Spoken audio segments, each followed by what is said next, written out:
नमस्कार दोस्तों। मैं डॉक्टर ज्योत्सना सिंह। मेरे यूट्यूब चैनल पर आप सबका बहुत बहुत अभिनंदन। दोस्तों, आज हम कक्षा 9 क्षितिज भाग 1 पुस्तक की चंद्रकांत देवताले द्वारा रचित पाठ यमराज की दिशा का अध्ययन करेंगे। सबसे पहले हम कवि का जीवन परिचय देखते हैं। चंद्रकांत देवताले का जन्म सन 1936 में गांव जौलखेड़ा, जिला बैतूल, मध्य प्रदेश में हुआ।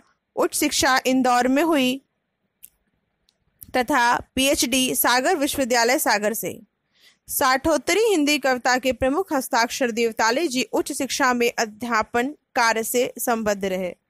देवताले जी की प्रमुख कृतियां हैं हड्डियों में छिपा ज्वर, दीवारों पर खून से लकड़बग्घा हंस रहा है, भूखंड तप रहा है, पत्थर की बेंच, इतनी पत्थर रोशनी, उजाड़ में संग्रहालय आदि। देवताले जी अनेक पुरस्कारों से सम्मानित हुए। माखनलाल चतुर्वेदी पुरस्कार, मध्य प्रदेश शासन का शिखर सम्मान। उनकी कविताओं के अनुवाद प्रायः सभी भारतीय भाषाओं में और कई विदेशी भाषाओं में हुए हैं। देवताले की कविता की जड़ें गांव, कस्बों और निम्न मध्य वर्गों के जीवन में है। उसमें मानव जीवन अपने विविधता और विडंबनाओं के साथ उपस्थित हुआ है। कवि में जहां व्यवस्था की कुरूपता के खिलाफ गुस्सा है, वहीं मानवीय प्रेम भाव भी है। वह अपनी बात सीधे और मारक ढंग से कहता है। कविता की भाषा में अत्यंत पारदर्शिता और एक विरल संगीतात्मकता दिखाई देती है। संकलित कविता में कवि सभ्यता के विकास की खतरनाक दिशा की ओर इशारा करते हुए कहना चाहता है कि जीवन विरोधी ताकतें चारों तरफ फैलती जा रही हैं। जीवन के दुख दर्द के बीच जीती माँ अपशगुन के रूप में जिस भय की चर्चा करती थी, अब वह सिर्फ दक्षिण दिशा में ही नहीं सर्वव्यापक है। सभी तरफ फैलते विध्वंस, हिंसा और मृत्यु के चिन्हों की ओर इंगित करके कवि इस चुनौती के सामने खड़ा होने का मौन आह्वान करता है। आइए अब हम कविता का भावार्थ देखते हैं और उसके पहले कविता का वाचन करते हैं। तो दोस्तों, यह जो कविता है, यह माँ बहुत जो स्वभाव से भोली होती है, वो बचपन से ही अपने बच्चे में एक संस्कार डालती है कि देखो बेटा, दक्षिण दिशा की ओर नहीं सोया जाता। दक्षिण की दिशा जो है वह यमराज की दिशा है, मृत्यु की दिशा है, और उस दिशा में पैर करके सोना मतलब होता है मृत्यु को आमंत्रण। तो अब आप बताइए कि आज की आधुनिकता के इस दौर में, जहाँ पे चारों ओर यातायात की इस तरह की व्यवस्था है, सड़कों की इस तरह व्यवस्था है, तो मृत्यु से व्यक्ति कहाँ तक भाग सकता है? तो उस तरह से तो हर दिशा में ही खतरा है। केवल दक्षिण की दिशा ही मृत्यु की नहीं है, बल्कि भय पल पल है।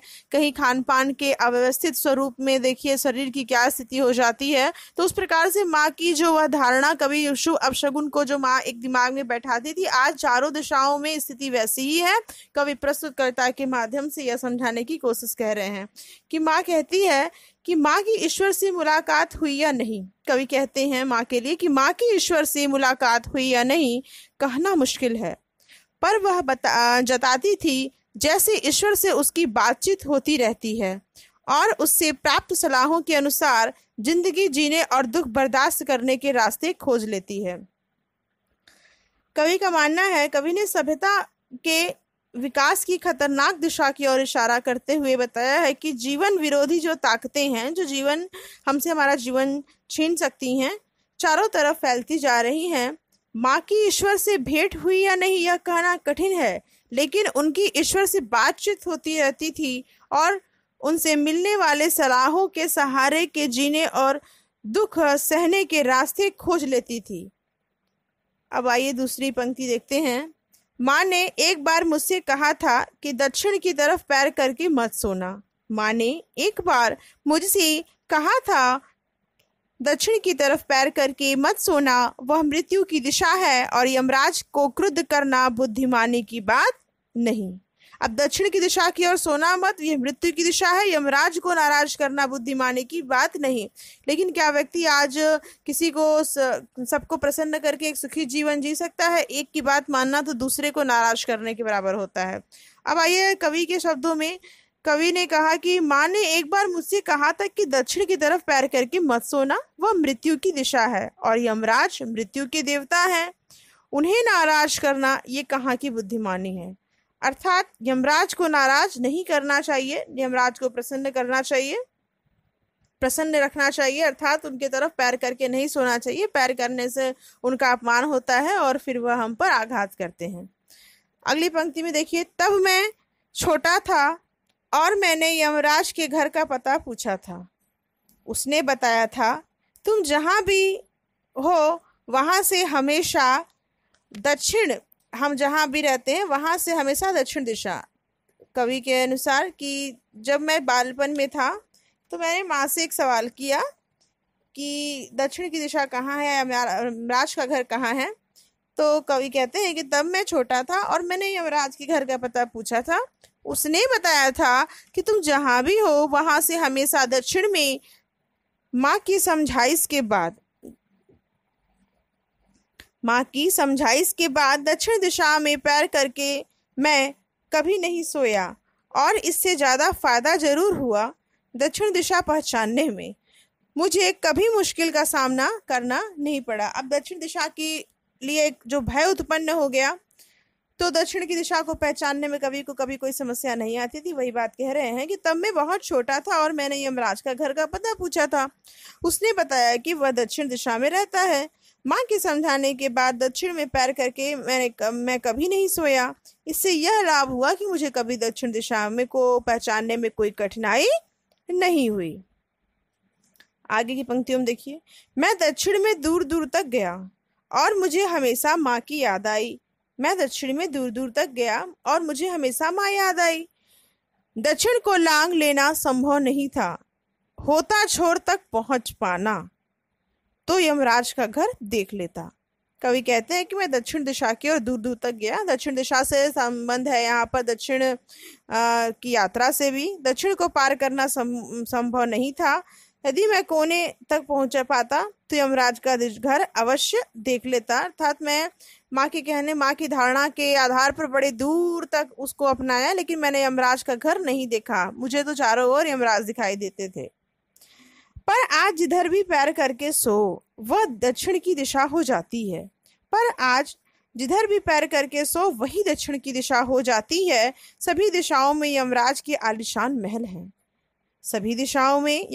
आलीशान महल हैं और वे सभी में एक साथ अपनी दहकती आंखों सहित विराजते हैं। माँ अब नहीं है और यमराज की दिशा भी वह नहीं रही जो माँ जानती थी। आज की स्थिति ये है, कवि कहते हैं कि आज तो जिधर भी पैर करके सो वह दिशा ही दक्षिण की दिशा दिखलाई देती है, या फिर चारों ओर मृत्यु का कालचक्र दिखाई देता है। सभी दिशाओं में यमराज का घर है, सभी दिशाओं में यमराज का भय दिखाई देता है। वे सभी महलों में अपनी धधकती आंखों के साथ रहते हैं। अर्थात चारों तरफ हिंसा, विनाश और मृत्यु के निशान दिखलाई देते हैं, मानो चारों तरफ मृत्यु तांडव मचा रहा है। आज माँ नहीं है, लेकिन माँ नहीं जानती थी कि आज यमराज की दिशा वो नहीं रही। अर्थात जिधर निगाह उठाओ उधर ही की दिशा ही दक्षिण की दिशा दिखलाई देती है। माँ के द्वारा इस कथन से कभी लेखक को दिक्कत नहीं हुआ कि दक्षिण की दिशा किधर होती है। आज की स्थिति है कि इधर पैर किस करके सो उधर ही दक्षिण की दिशा है। एक समाज में फैली हुई रूढ़ी और अंधविश्वास पर भी कटाक्ष है यह कविता। समाज को नैतिकता में बांधने के लिए धर्म बहुत बड़ा मार्ग है। ईश्वर की उपस्थिति हमें मुसीबत में सहारा देती है और गलत कामों से रोकती है। इसलिए हमें चारों तरफ यमराज की दिशा जो आज दिखलाई देती है उसके विरोध में हमें पर्यावरण और समाज को, शहर को, गांव को सुरक्षित करना चाहिए, ताकि एक व्यक्ति अपने सफल जीवन को जी के अपने कर्म के पथ पर आगे बढ़ते हुए अपने इस जीवन को सार्थक बनाए। नहीं तो पल पल मृत्यु, पल पल जीवन का जो यह खेल रचा जा रहा है, प्रकृति में ग्लोबल वार्मिंग से बढ़ते हुए जो विनाशकारी चिन्ह दिखाई दे रहे हैं, वह न जाने एक झटके में कितने ही जनजीवन को त्रस्त करेगा, कितने ही जनजीवन को जीवन से मुक्त कर देगा और व्यक्ति असमय काल के मुख में का ग्रास बनेगा। तो इसलिए कवि का निवेदन है कि वह रूढ़ी जो कभी दक्षिण दिशा में सोने के लिए माँ कहती थी, मना करती थी माँ कि उधर नहीं सोना है, और आज जबकि चारों दिशाएं ही दक्षिण की दिशा दिखलाई दे रही है, तो कवि का इस कविता के माध्यम से इतना ही निवेदन है कि दक्षिण की दिशा को दक्षिण की दिशा ही रहने दें, और संसार को एक जो भय है, अंधविश्वास रूढ़ी है, उससे निश्चय ही मुक्त कराएं। तो उम्मीद करूंगी कविता का भावार्थ आपको समझ में